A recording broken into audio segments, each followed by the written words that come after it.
Salut tout le monde, très content de vous retrouver dans cette nouvelle vidéo dans laquelle nous allons voir ensemble comment réaliser ou comment créer une carte géologique dans le logiciel ArcGIS Pro, étape après étape. Voilà, donc dans un premier temps, assurez-vous d'avoir les données nécessaires à la réalisation de la carte. Les données là peuvent être des données que vous avez prélevées sur le terrain. On sait qu'on peut aller sur le terrain avec des outils comme le GPS, la boussole, le clinomètre, etc. et relever des informations telles que les mesures de direction, les mesures de pendage, des faciès, ainsi que d'autres informations, les coordonnées X, Y, Z des faciès. D'ailleurs, on a déjà fait une vidéo dans laquelle on a expliqué comment, à partir des données prélevées sur le terrain, faire une carte dans ArcGIS Pro. Pour ceux qui n'ont pas suivi la vidéo, c'est dans la playlist carte géologique. Aujourd'hui, ce que nous allons voir, c'est faire la carte avec des données qui existent déjà. C'est-à-dire comment amener toutes les données et les manipuler pour qu'à la fin, vous allez avoir votre carte. Donc, ce qui veut dire que dans un premier temps, assurez-vous quand même d'avoir vos données. Ici, nous allons faire la carte géologique d'une ville qu'on appelle la ville de Bamako. Donc, dans un premier temps, assurez-vous d'avoir une couche qui représente la ville de Bamako, ce qui est actuellement sous nos yeux. Ça, c'est la couche qui représente les quartiers de la ville de Bamako. Et deuxièmement, assurez-vous d'avoir aussi une autre couche dans laquelle nous avons les informations géologiques. Même si ce ne sont pas les informations géologiques uniquement de la ville de Bamako, ce qui est important, c'est que dans les informations de la couche là, qu'il existe, qu'il y ait les informations de Bamako. D'ailleurs, pour nous, notre couche qui contient les données des informations géologiques, c'est les informations géologiques de tout le Mali. Mais nous allons utiliser cette couche-là pour extraire uniquement la partie qui concerne Bamako. Donc, ce que nous allons faire rapidement, c'est d'ajouter ces informations. Donc, voici la couche LithoGeo. Donc, je clique sur Ajouter. Et là, vous allez voir que si je zoomer sur la couche, si je zoome sur la, vous voyez, c'est tout le Mali qui est représenté. Tout le Mali. Donc, alors que moi, je n'ai besoin uniquement que de cette petite partie. Vous voyez, tout le Mali, alors que moi, je n'ai besoin que de cette petite partie qui est là. Cela veut dire que moi, dans un premier temps, je vais faire ce qu'on appelle un découpage. Je vais découper dans les données qui représentent tout le Mali, découper uniquement la partie qui représente la ville de Bamako. Et ce sont ces données-là que je vais par la suite les faire une symbolisation adéquate et un étiquetage aussi qui va avec. Donc, pour ce faire, qu'est-ce que je vais faire? Je vais rézoomer sur Bamako. Je vais zoomer sur Bamako. Maintenant, ce que j'ai besoin, je vais cliquer dans la boîte d'outils qu'on appelle ArcToolbox. C'est déjà ouvert ici, mais si ce n'était pas ouvert, donc je viens ici et je prends ArcToolbox. Donc, quand j'ouvre ArcToolbox aussi, il y a beaucoup de boîtes d'outils. Moi, la boîte d'outils qui m'intéresse, c'est la boîte d'outils outils d'analyse. Outils d'analyse, c'est ici que je vais trouver les outils d'extraction. Vous voyez ici, il est écrit extraire. Donc, extraire, je vais prendre le découpage. Il y a le fractionnement et il y a aussi la sélection dans une table. Mais moi, je vais prendre le découpage. Découper la portion des données qui représente la ville de Bamako dans la couche qui représente les données de tout le Mali. Donc, je double-clique sur découper et entité en entrée, ça ce sont les données géologiques que je vais mettre qui sont LithoGeo. Et entité de découpage, ça c'est la ville de Bamako. C'est-à-dire que la couche sur laquelle le découpage va être réalisé. Donc, moi je mets ici quartier. Voilà, les quartiers de Bamako. Maintenant, le fichier de sortie. J'ai la possibilité de changer le nom du fichier de sortie. Je peux prendre, par exemple, géologie. Je prends géologie Bamako. Voilà. Donc, je prends géologie Bamako. Et là, le dernier champ là, c'est facultatif. Je laisse comme ça. Et je clique sur OK. Voilà. Et là, je patiente. L'algorithme va tourner pour extraire uniquement les données géologiques de la ville de Bamako. Maintenant, vous voyez s'il est mentionné ici géologie Bamako. Donc là, quand je dézoome, vous voyez que j'ai un nouveau fichier de sortie. Ici, pourquoi il y a des gens qui peuvent, par exemple, être étonnés de cette partie vide-là qui se présente ici.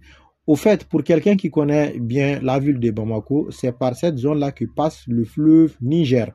Donc, il n'y a pas de données à ce niveau. C'est pourquoi quand on prend le chef file de la ville de Bamako, tout est couvert, mais quand on prend les données géologiques, il y a cette partie-là qui reste vide. Maintenant, d'ailleurs, le fichier des quartiers de Bamako, et nous allons maintenant faire quoi? Nous allons essayer de symboliser cette carte-là pour que nos formations puissent clairement apparaître. Les formations sont là. Quand j'ouvre la table attributaire, vous voyez, voici les formations. Et nous avons les ensembles, la couverture sédimentaire, ainsi de suite. Nous avons aussi d'autres informations telles que les associations. Vous voyez, on a les alluvions récentes, nous avons beaucoup d'autres informations. Et quand on prenait aussi les roches, voici les noms des roches aussi. Et on a même la stratigraphie de Bamako. Donc, dans un premier temps, on va symboliser la carte par la stratigraphie même. Donc, ici, je vais décocher ça. Donc, la stratigraphie, on clique sur la couche géologie de Bamako. On va au niveau des propriétés et on va cliquer sur la catégorisation. Et dans le champ des valeurs, là, on va prendre la stratigraphie et on va cliquer sur ajouter toutes les valeurs. Donc, vous voyez, à Bamako, on a deux types de stratigraphie. On a les formations qui appartiennent au néoprotérozoïque et les formations du quaternaire. Donc, je clique sur appliquer. Automatiquement, vous verrez sur la carte que il y a ces deux stratigraphies qui apparaissent. Vous voyez? Voilà, vers les périphéries, nous avons les formations du néoprotérozoïque et un peu dans la partie centrale, on a les formations du quaternaire. Et voilà. Maintenant, si je veux aussi que les noms de ces formations-là apparaissent, les formations du protérozoïque ou bien les formations du quaternaire, là, je dois faire une deuxième manipulation qu'on appelle l'étiquetage. Je vais au niveau des étiquettes et là, je vais prendre... je patiente un tout petit peu pour que la colonne apparaisse. Et là, je coche ici, étiqueter les entités dans cette couche. Et là, je vais prendre le même champ qui est le champ de stratigraphie. Et là, je vais appliquer. Donc, vous voyez là, il apparaît sur la carte les noms des formations stratigraphiques. Mais je ne vous conseille pas de faire ça une fois que la symbolisation est réalisée, parce que quand vous allez faire la mise en page de la carte, ces informations-là vont apparaître dans la légende. Donc, ce n'est pas la peine de faire cela. Par contre, si aussi c'était les roches qu'on voulait montrer, on pouvait aussi prendre le champ des roches.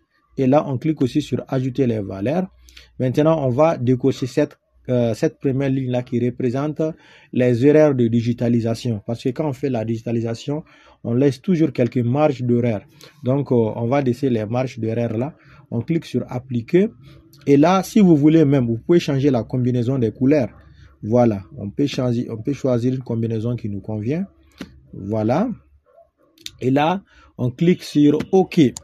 Donc voilà les roches, chaque roche avec sa couleur. Et là aussi, si vous voulez, mais vous pouvez changer les couleurs uniquement en venant cliquer sur les roches qui sont là. Par exemple, si pour les grès quartzites, on veut mettre une coloration spécifique, on clique ici à côté. Et parmi la liste de couleurs qui apparaît, on peut choisir une couleur que nous souhaitons. Par exemple, je prends ça et je clique OK. Donc, vous voyez les grès quartzites fin en moyenne, je viens de changer leur coloration. Voilà comment ils apparaissent sur la carte. Donc, on peut faire la même chose pour les autres roches qui apparaissent dans la ville de Bamako.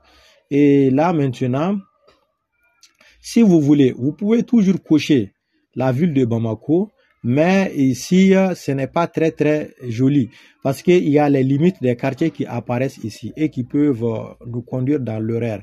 Ici, ce qui est mieux de faire est l'insérer dans cette zone. Ou bien cette carte de Bamako, cherchez plutôt une couche qui représente uniquement les limites de Bamako, sans les quartiers. Voilà, c'est encore mieux. Ou bien quelqu'un qui veut aussi peut uniquement laisser sur ça. Ce n'est pas aussi grave. Voilà, ça peut être compris. Maintenant, une fois que la carte est finie, on passe à la mise en page de la carte. Et pour faire la mise en page, on sait qu'on vient dans affichage. Il y a mode de données et mode de mise en page de la carte. Donc, actuellement, vous voyez que nous avons un format. Ça, c'est le format portrait. Il y a deux types de formats dans ArcGIS. Il y a le portrait et il y a le paysage. Donc, ces formats-là, on peut changer dans la taille des formats. Ça, c'est 1 sur 1. On peut diminuer. Voilà. Donc, maintenant, une fois que on peut venir ici au niveau de insérer. Vous voyez, insérer, vous pouvez insérer le titre, insérer la légende, insérer la flèche du nord, la barre d'outils, tout ce que vous voulez. Quand on prend par exemple la flèche du nord, on prend la flèche du nord. On va patienter un peu. Ça même, on peut la mettre ici. Voilà. Donc la flèche du nord est là. On peut la déplacer.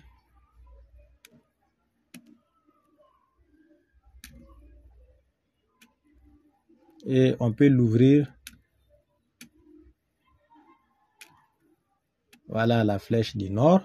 On peut ajouter aussi quel élément encore? On peut ajouter la barre d'échelle. Voilà la barre d'échelle. Et là, on prend l'échelle qui nous convient. Voilà, c'est juste une question de choix. On va prendre par exemple le premier là.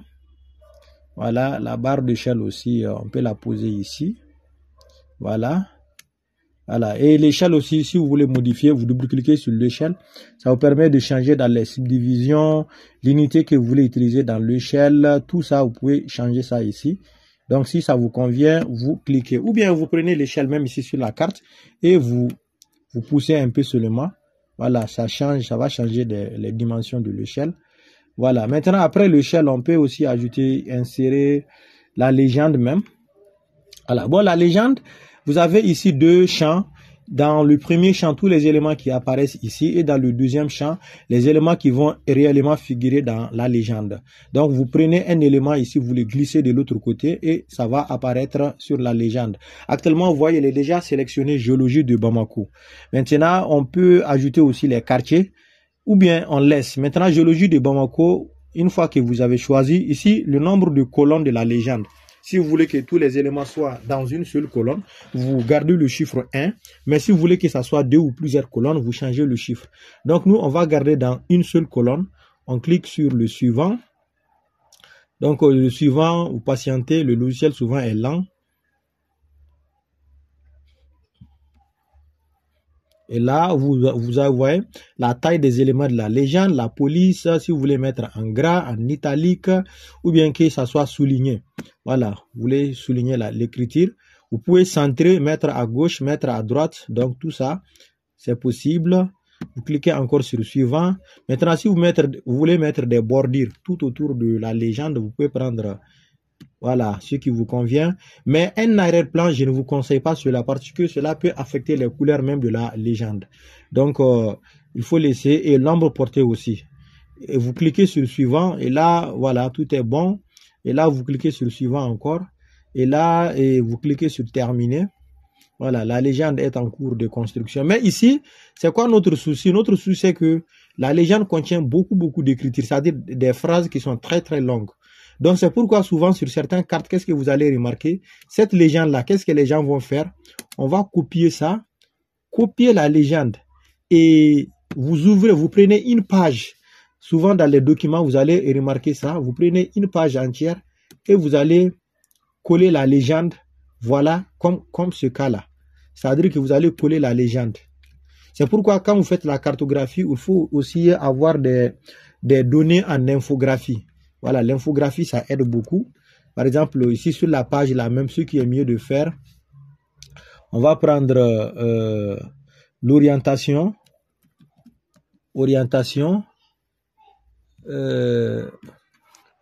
On va prendre le mode portrait pays ou un paysage.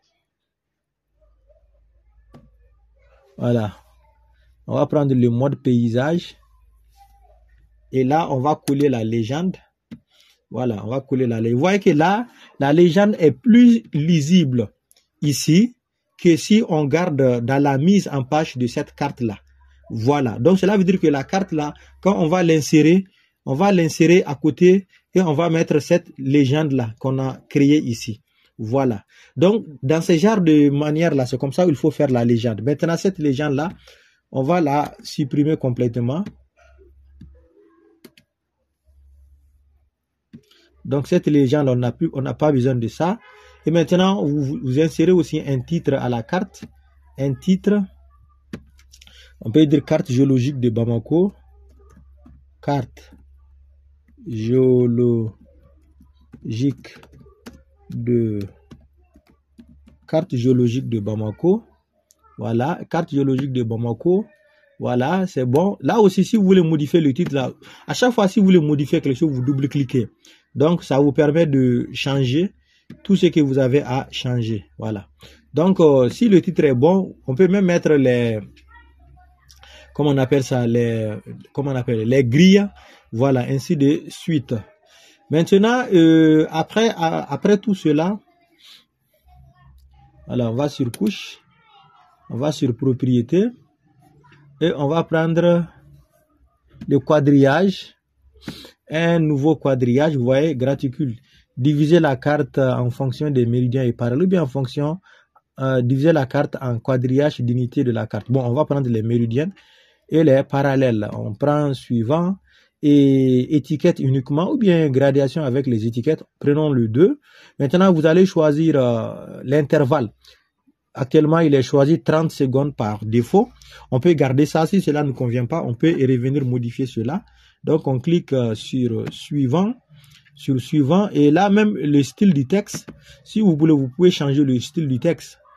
Parce que, vous voyez, si les écritures apparaissent comme ça, cela montre que les écritures risquent d'être petites sur notre carte. Donc, de 6, on peut amener par exemple à 12. Voilà, 12, on ne sait jamais, on va garder 12. Mettre en gras même, pourquoi pas. Et on clique sur OK.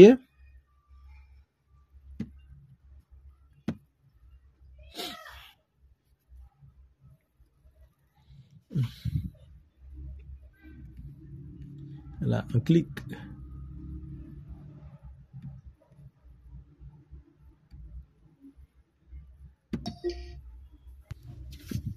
Voilà, on clique sur OK.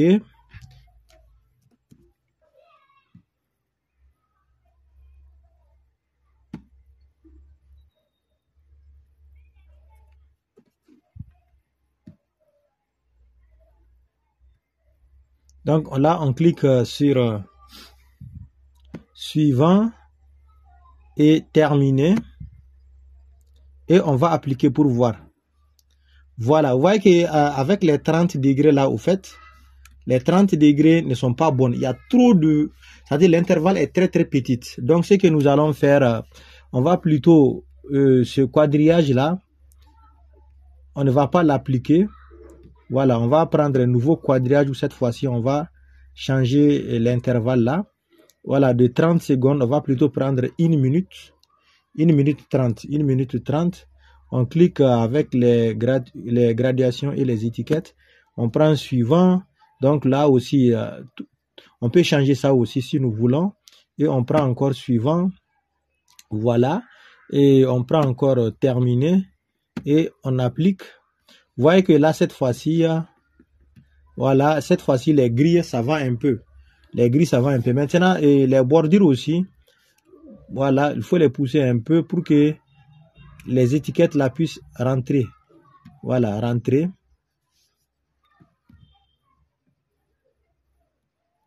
Voilà, donc là, j'ai les éléments essentiels là. Maintenant, cette carte-là, je peux l'exporter en image, comme ça, je l'insère directement dans mon rapport ici, en haut ici.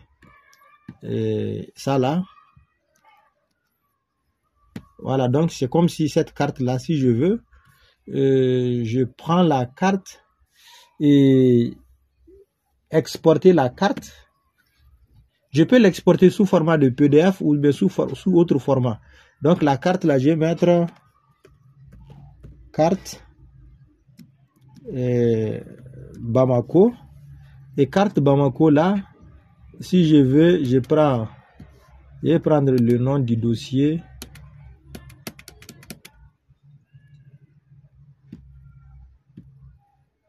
Ok, je clique sur enregistrer.